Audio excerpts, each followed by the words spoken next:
बोधगया नगर परिषद के उपसभापति पद के लिए 28 जून 2025 को प्रस्तावित उपचुनाव को हाईकोर्ट के आदेशों के बाद रद्द कर दिया गया है।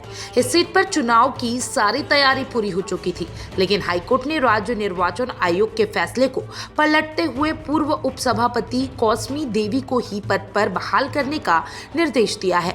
इस फैसले के बाद चुनावी मैदान में उतरे पांचों प्रत्याशियों के चुनाव लड़ने का सपना अधूरा रह गया।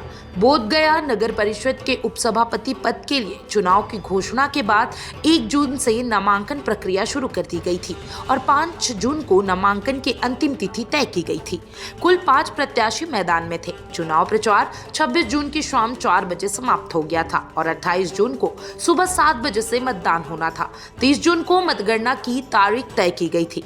निर्वाचन आयोग और जिला प्रशासन द्वारा पोलिंग पार्टियों की सूची भी तैयार कर ली गई थी। उपसभापति पर वर्ष 2022 में कौसमी देवी ने जीत दर्ज की थी, लेकिन 2023 में बोधगया के अशोक मांझी ने उनके खिलाफ शिकायत दर्ज कराई थी कि कौसमी देवी की 2 से अधिक संतानें हैं, जो कि आरक्षण नियमों के खिलाफ है।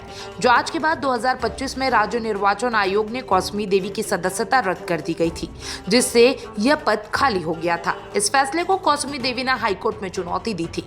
27 जून को हाईकोर्ट ने फैसला सुनाते हुए निर्वाचन आयोग के आदेश को निष्कासित किया और कौसमी देवी को उपसभापति पद पर बहाल करने का आदेश दिया। हाईकोर्ट के आदेश के बाद ही निर्वाचन आयोग ने चुनाव की प्रक्रिया को तुरंत रद्द कर दिया। निर्वाचन अधिकारी किसलय श्रीवास्तव के अनुसार 27 जून की शाम को उन्होंने राज्य निर्वाचन आयोग की ओर से पहले फोन पर चुनाव स्थगित करने का निर्देश मिला। फिर देर रात हाईकोर्ट के आदेश की प्रति और लिखित निर्देश के साथ आधिकारिक पत्र प्राप्त हुआ, जिसके बाद उपचुनाव की प्रक्रिया को तत्काल रोक दिया गया है।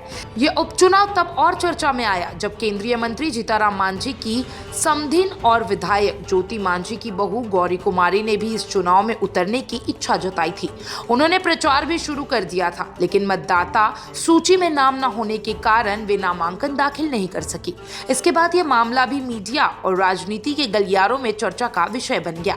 बोधगया नगर परिषद के उपसभापति पद को लेकर उपजा ये विवाद अब कानूनी फैसले के बाद शांत होते नजर आ रहा है। हाईकोर्ट ने स्पष्ट कर दिया है कि निर्वाचन आयोग का निर्णय त्रुटिपूर्ण था और कौसमी देवी को उनके पद से हटाना अनुचित था।